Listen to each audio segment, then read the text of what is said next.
Hello, everyone. This is Akshat Singh, and I'm bringing to you this episode of 10 Minutes with Sam. Today, I have with me Mr. Richard Rossow. Mr. Rossow is a senior advisor and Wadhwani Chair in US-India Policy Studies at the Center for Strategic and International Studies, CSIS, in Washington, D.C. His areas of expertise include commercial reforms, international development, sustainable development in the South Asia region, and he has a specific specialization in India. We're glad to have you on the show, sir. Thanks for having me. So the format of the show is fairly straightforward. We have 10 minutes and we'll try covering as much ground in those 10 minutes. My first question for you is, you hold the Bhagwani Chair in US-India Policy Studies at CSIS. Could you tell me a little about how the chair came about to be and then a little about the program's work? Sure. Well, CSIS has been a leader in South Asia policy for more than 2 decades. Ambassador Teresita Schaefer had kicked off the original work in the early 2000s, but about a little over a decade ago, Dr. Ramesh Wadhwani, the Indian-American entrepreneur and philanthropist, had decided that a lot of his work in philanthropy he wanted to put towards ideas that can help to create good jobs, and not just in India, but actually around the world. So he does a lot of work in country, in India and Mexico and Brazil and other places on working with small businesses and startups to help them get the tools they need to grow. But in a country like India, where the government still controls a lot of the functions of economic growth and business success, he wanted to make sure that there was a steady voice urging the government to continue the pace of reforms and look for new areas to try to help businesses to grow. Now, I took over the program about 8 years ago, and the stamp that I wanted to put on it, which I've been doing over that time, is a really deep focus on what's happening with the political economies of Indian states. All my business years of working in India, you realize that states really do rule the roost. They're the ones that create a lot of the momentum, or sometimes the counter momentum on business growth and business opportunity, as well as India's development goals. And there hadn't been enough good work, I think, being done anywhere in the world to add transparency and shed light on what was happening with states. So we really kind of put our stamp on not just federal reforms and things that can help unlock US-India commercial relations, but also the space for Indian states. That's very interesting, sir. The fact that the chair was established particularly with the objective of furthering commercial reforms, and the fact that you have extensive experience in the fields of commercial diplomacy. You have worked at trade organizations, at firms in which your objective has been furthering these commercial reforms. My next question to you then is, what do you think are the 3 most significant roadblocks to deepening commercial ties in India? Yeah, it's a great question. Well, I think there's 3 that seem to come up the most often when we're talking about pressure against reforms. India's large conglomerates. Number 2 is kind of retrograde political forces within the political parties. And 3rd is voters, and I'll quickly break down each. Conglomerates is pretty self-obvious. India's large companies, many of them would like to keep the market captive for themselves as long as they can. And so, pushing out against the government's attempts to try to lure in more foreign companies, they're very self-serving, and that is proven to be important for India's trade barriers and some foreign investment barriers that exist there. So conglomerates still continue to work behind the scenes against foreign companies a lot of times.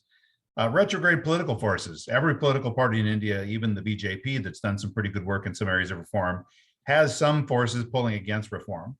They're concerned about change and what that's going to mean for the political future and their livelihoods on being elected and reelected to office. So you do see those political drivers against reform. And that's based on the 3rd factor, which is voters. Voters themselves sometimes get very concerned about opening up the door about the intentions of private firms, not just foreign companies, but any private company. And so when you look at, in particular, like this rural-urban divide that I talk about a lot, where most voters in India are technically considered rural. They live on a heavy dose of subsidies from government, central government and state governments. You don't see state governments that are willing to invest in cities and urban areas to the extent that, because that's where a lot of businesses got to take place. So you got some beautiful cities in India like Bangalore and Gurgaon that are absolutely starved for capital and attention from the state governments, whereas those are also the hotbeds for the private sector.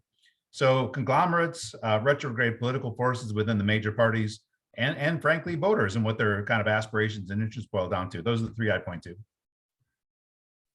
So that's very interesting, primarily because most of the times when we talk about reforms and especially commercial reforms, we tend to shift the blame on the political climate of the place. And according to you, that's one of the pieces of a much larger puzzle. Um, Talking about political climate, though, one thing that has been recently talked about is the relationship between the democratic culture in the country and its effect on commercial reforms. So, for instance, India was invited to the Summit for Democracy recently by President Biden, and people thought that this might do benefit for the investor confidence in India. Now, given the fact that India is backsliding on several indices of democracy, do you think that is true? Well, I think that Modi's record on democracy is mixed. Certainly, some of the things you hear about on pressure on journalists and trying to self-reinforce positive messaging about the government is all extremely true. But at the same time, you've seen the Modi government, especially during its first term, taking dramatic steps to really devolve power down to state governments. I think most notably by abolishing the Planning Commission. I mean, that was the principal tool the central government had to beat states into submission in trying to meet the goals that the central government had developed. So voluntarily handing over such a powerful tool was a pretty big step. And you've seen the BJP have a terrible run of success, a terrible run of elections at the state level. It's been almost 4 years since they won single party majority in any large state in India. So I think a lot of the arguments that people make about backsliding on democracy, there's a lot of truth to it. There's also a lot of counterfacts and frankly, voter trends that you see. Do businesses care overall about invitation to the Democracy Summit? Not a bit. Some of the most important markets that have attracted foreign investment, like China, like Russia, like Brazil in times past, not Brazil, I meant, I was gonna say Vietnam, certainly not marble democracies by any standards, and yet able to lure in big investments. So companies care less, I think, than people would hope they would. That's very interesting, sir, primarily because the cultural narrative is that democracy and business reforms go hand in hand, and a more democratic society must mean a higher level of business in the society. But as you say, that is very often not true. This brings me to the last question for you today, which is what do you think are some of the possible future avenues for commercial ties between India and the US? Well, unfortunately, there aren't rose-colored glasses, I think, that are big and bright enough for me to sit here and say that I think something huge and significant like a free trade agreement is even in the realm of possibility. I do think it is, and I think at some point we're going to come to it exceedingly fast. But right now, I just don't see pieces lining up on the chessboard to talk about something big and significant on the commercial framework that the governments could initiate, like a free trade agreement. But I do think, if you take a look at a lot of the details and a lot of the pressures that we both face and policy-making steps, both countries are very concerned about digital domination by Chinese companies.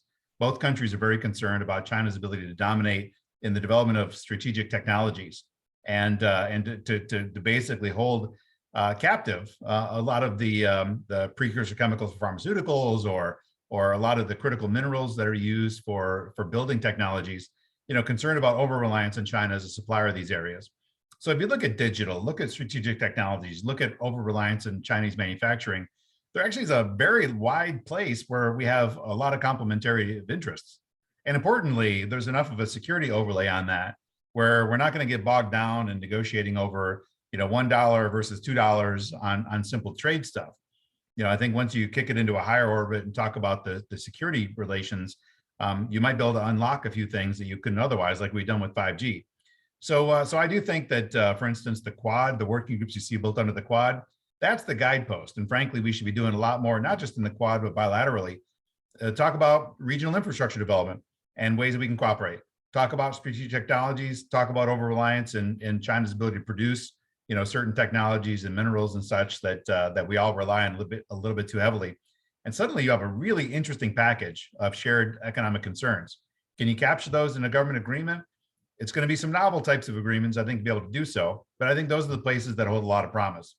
Look, overall, this is an all boats are rising kind of situation.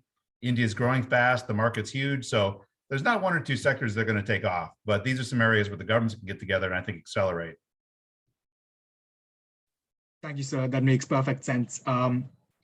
This actually brings us to the end of 10 minutes. Thank you so much for being on the show, and we would love to have you soon again. Thanks.